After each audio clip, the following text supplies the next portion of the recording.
गर्मी में गरीब बहू का बर्फ का घर, रसोई और कूलर। आप आ गए, मैं कब से आपका इंतजार कर रही थी। दोनों बच्चों ने अभी तक बिना ठंडे पानी के खाना नहीं खाया है। जल्दी से पैसे दीजिए, मैं बर्फ लेकर आती हूँ। ये लो, 10 रुपए बाकी के 40 रुपए से मैं आटा और दाल लिया। आज भी सिर्फ 50 रुपए की कमाई हुई है। क्या रोज रोज 50 रुपए की कमाई से क्या ही गुजारा होगा हमारा। तो तुम ही बताओ शालिनी, मैं और क्या करूं। कई जगह पर मैं काम ढूंढने के लिए गया, लेकिन कहीं नौकरी नहीं मिल रही है। जहां करता हूं वहां 50 रुपए से ज्यादा दिन की दिहाड़ी मिलती नहीं है। अब जब तक कहीं अच्छी नौकरी नहीं मिल जाती, तब तक तो इन 50 रुपए में ही गुजारा चलाना होगा ना। आप परेशान मत हो, मैं माता रानी से प्रार्थना कर रही हूँ, आपको जल्दी नौकरी मिलेगी। आप जब तक मुंह धो लीजिए, मैं बर्फ लेकर आती हूँ। 10 रुपए का नोट लिए शालिनी पास की बर्फ की दुकान पर जाती है। कितने रुपए की बर्फ चाहिए आपको? अगर 10 रुपए की बर्फ ले ली तो रात के लिए बर्फ कहाँ से आएगी। एक काम करती हूँ, 5 रुपए की ले लेती हूँ। भैया 5 रुपए की बर्फ दे दीजिए। शालिनी 5 रुपए की बर्फ लेकर आती है और 5 रुपए रख देती है। उस बर्फ को शालिनी पानी में डाल देती है। थोड़ी देर में बर्फ की वजह से पानी ठंडा हो जाता है और अब सब खाना खाते हैं। बस बहू, मेरा हो गया। माँ जी, आपकी तबीयत तो ठीक है ना? कई दिनों से सिर्फ आप आधी आधी रोटी खाकर उठ रही हैं। क्या बताऊं बहू, आजकल खाना खाने का मन ही नहीं करता। जी मचलता रहता है बहुत। गर्मी है ना, इसीलिए। तो फिक्र मत कर, ठीक हूँ मैं। माँ, वो बगल वाली सुमित्रा आंटी है ना, उनके घर पर सुबह एक नया कूलर आया है। पता है, वो कूलर बहुत बड़ा है। माँ, हम लोग कूलर कब लेकर आएंगे? जल्दी लेंगे बेटा, फिक्र मत करो। गरीबी के चलते क्या कोई इंसान कम परेशान होता है? जो ये गर्मी का मौसम उसकी परेशानी को दुगना कर देता है। ऐसा ही कुछ इस परिवार के साथ भी था। दिन का सिर्फ 50 रुपए कमाने वाला चेतन बड़ी मुश्किलों से अपना घर का गुजारा चला पाता था। ना ही ठंडा पानी पीने के लिए इन लोगों के पास फ्रिज था, ना ही गर्मी से छुटकारा पाने के लिए कूलर। इनका घर भी किसी आग की भट्टी की तरह हमेशा भपकता रहता था। एक तो ये घर की गर्मी, ऊपर से चूल्हे की आग। कभी कभी तो लगता है इस गर्मी में पिघल ही ना जाऊं। माँ, आपको तो बहुत पसीना आ रहा है। रुको, मैं आपको हाथ पंखे से हवा कर देती हूँ। अंजलि अपने छोटे छोटे हाथों से शालिनी को पंखा करने लगती है, जिससे शालिनी की आंखें भर जाती हैं। तभी खाट पर बैठी शालिनी की सास मनोरमा का सिर घूमने लगता है और वो अचानक बेहोश हो जाती है। सभी मनोरमा को नजदीकी सरकारी अस्पताल में ले जाते हैं, जहां उन्हें पता चलता है कि गर्मी के चलते मनोरमा की हालत काफी खराब हो गई है। कितना बदकिस्मत बेटा हूं, मैं अपनी माँ तक के लिए कुछ नहीं कर पा रहा। शालिनी, ऐसी जिंदगी जीने से अच्छा है कि मैं मर जाऊं। आप ऐसे क्यों कह रहे हैं? अगर आपको कुछ हो गया तो हमारा क्या होगा? इंसान होकर भी इस पूरे परिवार की जिंदगी किसी कीड़े मकोड़े के जीवन से कम नहीं थी। कदम कदम पर परेशानियां इनके इंतजार में बैठी हुई थी। अरे बहन जी, आपको 5 रुपए की बर्फ लेते हुए शर्म नहीं आती, लेकिन मुझे देते हुए आती है। कम से कम 20 रुपए की तो बर्फ खरीदिए। आपके चक्कर में बड़ी बड़ी सिल्ली मुझे 5 रुपए की बर्फ के चलते उसे तोड़ना पड़ता है। भाई साहब, वो थोड़ी घर में पैसों को लेकर परेशानी चल रही है ना, बस इसीलिए। जैसे ही सब ठीक होता है तो मैं ज्यादा पैसों की बर्फ लेना शुरू कर दूंगी। अगर घर में पैसों की परेशानी है तो कोई दिक्कत नहीं है, आप बर्फ लेना बंद कर दीजिए। जब पैसे हो तो ले लीजिएगा। रोज रोज मैं आपको इस तरह 5 रुपए की बर्फ नहीं दे सकता। दुकान वाले की बात सुनकर शालिनी काफी ज्यादा निराश हो जाती है। ऐसा नहीं है कि शालिनी ने कहीं काम की तलाश न की हो। अगर कहीं शालिनी को काम मिलता तो वहां के लोगों की शालिनी पर बुरी नियति होती, और अगर जहां लोग सही होते तो वहां शालिनी को काम ही नहीं मिलता। इसी तरह कुछ दिन और गुजर जाते हैं। बड़ी मुश्किल से दुकान वाले से 100 बातें सुन शालिनी 5 रुपए की बर्फ लेकर घर लौटती है और उसे पानी में डाल देती है। तभी शालिनी को बाहर से एक बूढ़ी औरत की आवाज आती है। लगता है कोई आया है।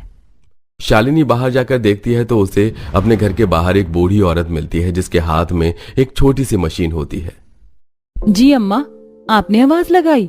बेटा, सुबह से प्यासी प्यासी फिर रही हूँ, किसी ने भी एक घूंट पानी नहीं पिलाया। मुझ बुढ़िया को एक गिलास पानी पिला दोगी तो बड़ी मेहरबानी होगी। हाँ अम्मा, क्यों नहीं, मैं भी पानी लेकर आती हूँ।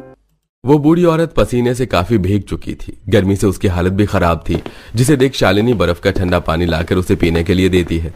देखते ही देखते वो बूढ़ी औरत सारा ठंडा पानी पी जाती है, जिसे देख शालिनी के बच्चे, इन आंटी ने तो सारा ठंडा पानी पी लिया, अब हम क्या पियेंगे? गर्म पानी बिल्कुल भी नहीं पिया जाता। बेटा, मुझे माफ कर देना, मुझे नहीं पता था कि तुम्हारे घर में इतना ही ठंडा पानी है। अम्मा, आप कैसी बातें कर रही हैं? ये तो बच्चे हैं, कुछ भी कहते हैं। आप इनकी बात पर ध्यान मत दीजिए। तुमने मुझे पानी पिलाया, इसका एहसान मैं कभी नहीं भूलूंगी बिटिया। मैं सुबह से इस मशीन को बेचने की कोशिश कर रही हूँ, ये बर्फ बनाने की मशीन है, लेकिन कोई भी इसे खरीद ही नहीं रहा। अगर तुम चाहो तो इसे ले सकती हो। लेकिन अम्मा, मेरे पास इतने पैसे नहीं है कि मैं इस मशीन को खरीद सकूं। बिटिया, मैं तुम्हें इसे पैसों के बदले नहीं दूंगी। तुमने मुझ बुढ़िया की प्यास बुझाई, उसी के बदले मैं तुम्हें ये दे रही हूँ। रख लो, तुम्हारे बहुत काम आएगा ये आगे चलकर। वो बूढ़ी औरत शालिनी के हाथों में उस मशीन को दे देती है। शालिनी उस बर्फ बनाने वाली मशीन को घर के अंदर लाकर रख देती है। माँ, वो आंटी कह रही थी कि इसके अंदर से ढेर सारी बर्फ निकलेगी, जल्दी से बर्फ निकालो ना, हमें ठंडा ठंडा पानी पीना है। बहुत प्यास लग रही है, जल्दी से बर्फ निकालो ना। शालिनी उस मशीन के एक हिस्से में पानी डालती है और साइड में लगा बटन दबा देती है। देखते ही देखते मशीन के अंदर से ढेर सारी बर्फ निकलने लगती है, जिसे देख इसके अंदर से तो सच में बर्फ निकल रही है, वो भी पलक झपकते ही। ये तो किसी चमत्कार जैसा लग रहा है। इसका मतलब हम जब चाहें तब बर्फ का ठंडा पानी पी सकते हैं।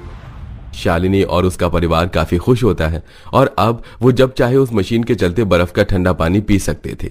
साथ ही अब शालिनी सोने से पहले बिस्तर के नीचे भी ढेर सारी बर्फ डाल देती है, जिससे उन्हें ठंड के चलते आराम से नींद आ जाती।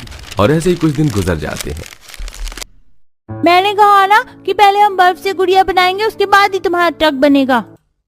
पहले तो हम लोग ट्रक की बनाएंगे, बाद में बनेगी गुड़िया। अरे बच्चों, क्या हुआ तुम्हें? इस तरह लड़ क्यों रहे हो?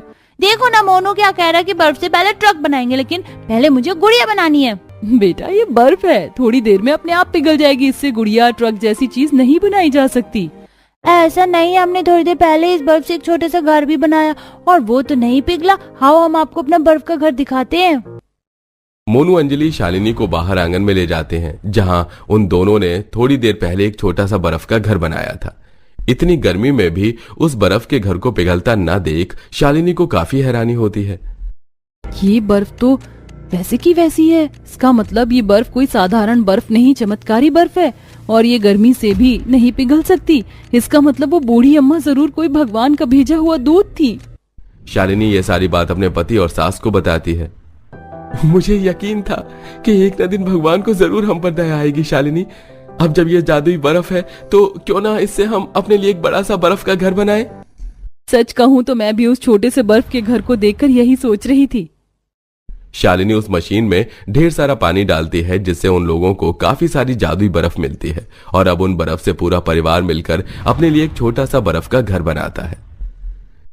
इस बर्फ के घर के अंदर तो काफी ज्यादा ठंडक है, लेकिन अगर एक बर्फ का कूलर हो तो कितना बढ़िया रहेगा ना। फिर तो बिल्कुल भी गर्मी लगने से रही हमें। जब हमने बर्फ का घर बना ही लिया है तो क्यों ना बर्फ का कूलर भी बनाए। वैसे भी डॉक्टर ने माँ को ज्यादा से ज्यादा ठंडी जगह पर रहने के लिए ही कहा था।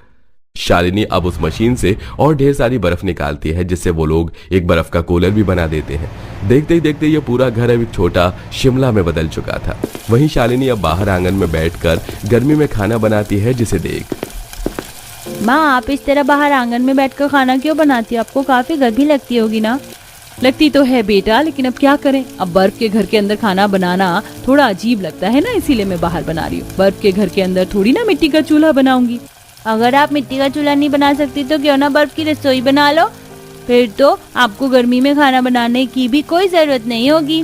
परिवार वालों के लिए बर्फ का घर और कूलर बनाने के चक्कर में मैं तो अपनी रसोई को भूल ही गई थी। मेरी बिटिया रानी तो सच में काफी समझदार होगी।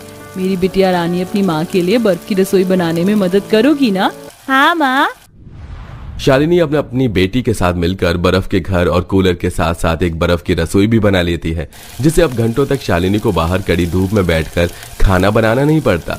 अपने पूरे परिवार को गर्मी से छुटकारा दिलाने के बाद अब शालिनी चमत्कारी बर्फ से लोगों की भी मदद करती है, जिससे कहीं जरूरत लोगों को गर्मी से राहत मिलती।